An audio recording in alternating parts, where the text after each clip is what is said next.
I'm Carol Spangler, And I'm Wayne Spangler. and we went to Nigeria in 1965 as teachers for Waka Schools, which was a secondary school. We took a 4-year-old daughter and a son who was 17 months old the day after we got there. And then we drove 10 hours out in the bush to where Waka Schools was in the middle of nothing. And I taught English and was the girls' dorm master.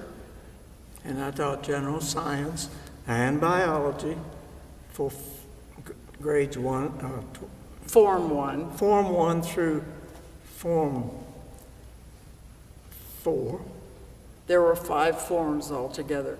I basically taught the Form 1, which the students came to after 6 or 7 years of primary school. But one year I did teach Form 5, which were the seniors. And we lived in a house that was made out of volcanic rock. All the school buildings were made out of rock. The church was made out of the rock because we were on a volcanic plateau. And the students that needed disciplining had to pick rocks out of the athletic field. And make pyramids, which they detested.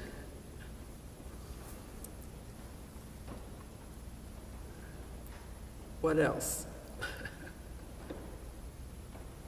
How do you think your Nigerian experience has impacted your life today?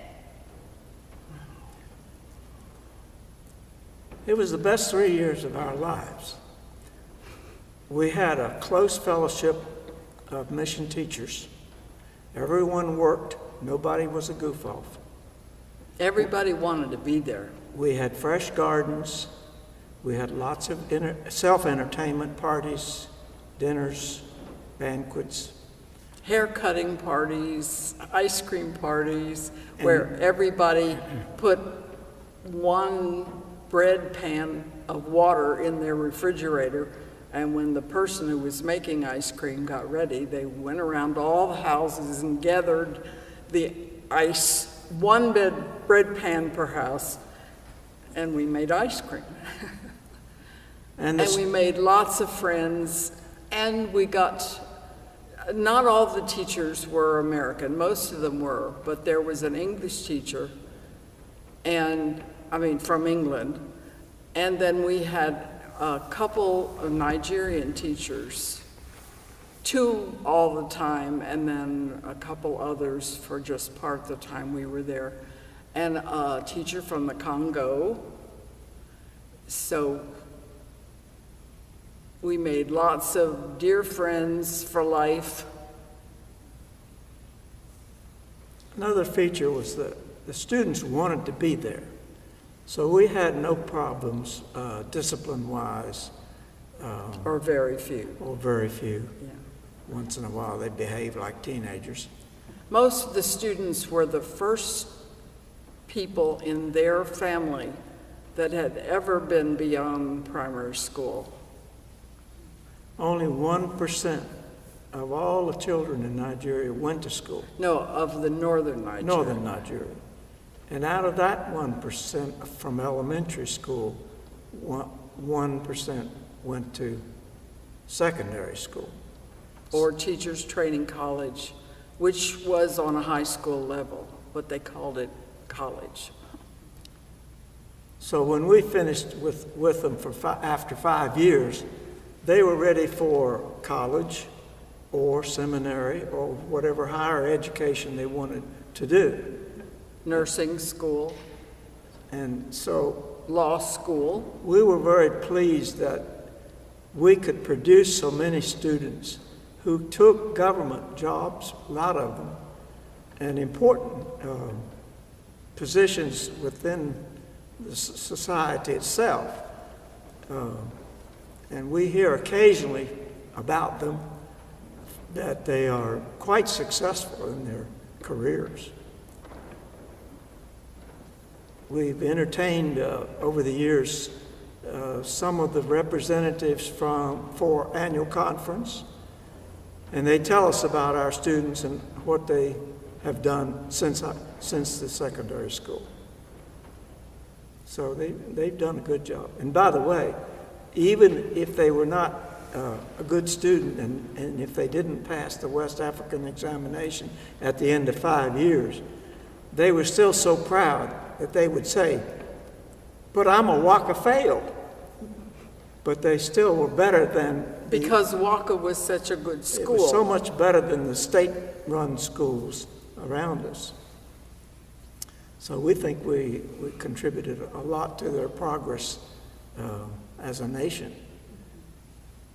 All of them did speak English, although they spoke different languages. They came from different languages. And in the dorms, some of them did speak their home language. But out in the open, they were required to speak English all the time. So that was a Nigerian law. When Nigeria became independent of England, they chose English as the official language. And so schooling was required to be taught in English from 3rd grade on. In the big cities, they did it from 1st grade, but our students had it from at least the 3rd grade on. However, their teachers were Nigerian. And so when they first came, a number of them didn't understand us. Their English just couldn't hear our American English. And I had the babies, the Form 1 students. And so for the first month, I talk, and had them talk. And the other teachers wrote on the board, and they didn't lecture. And I could see them click in as they got used to our American accents. But even, after we were there quite a while, I asked one of them if they could tell the difference from Patience, who was the teacher from England. And Kerman Thomason had that real Southern accent, and somebody from Kansas, They all sounded the same to them. They couldn't hear the difference in our accents, which I thought was sort of strange. But the same thing to us when we got there. We had difficulty telling the students apart. They all looked alike to us. But then gradually we learned the difference as they learned to hear us differently too. Things have changed so much in Nigeria these days. Oh, yes. What is your prayer or greatest desire for Nigeria today? You want to do that, or me? My first prayer is that somehow, some way, Boko Haram can be contained, obliterated, whatever, because they're having so many, life is very difficult because of that. And the church is doing so much that they hadn't planned to do, like trauma groups and feeding people. They can't have their gardens, they can't live at home, not even thinking about the churches that were burned, the people that were killed. And I just pray that if the government takes initiative, they're not doing anything. Well, yes, they are, but not successfully. Oh, okay. I just hope and pray that the new churches, that's a blessing out of this, that the former churches that are burned and people are scattered, have scattered all over northern Nigeria.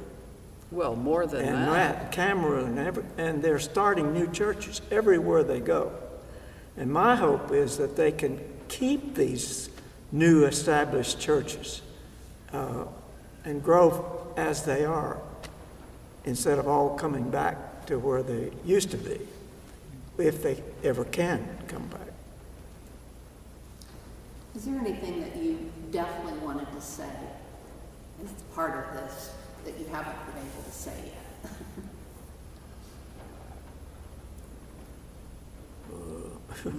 Stop the machine. It's all right. We'll cut it. It's just amazing to me how much has changed in a short time. When we were there, we rarely saw cars. People walked. There were some bicycles, some donkeys, and now there are cars and buses and cell phones, satellite phones that can call anywhere in the world, and the students now, it's like they went 150 years in 50 years. I mean, well, they weren't alive 150 years ago, but the change has just been Dramatic. very, very dramatic. Button just in case. When we were recruited to go, we were told that we would ship our goods in 55-gallon drums, metal drums. So I drove a truck to Pennsylvania to a bakery that had these drums. And I got home and I took them to the auto shop at my school because they had a steam cleaner, and I cleaned these things. I could not get this clean. The soap couldn't get it out. Or not soap, fat, the fat in it. It was Teflon lined.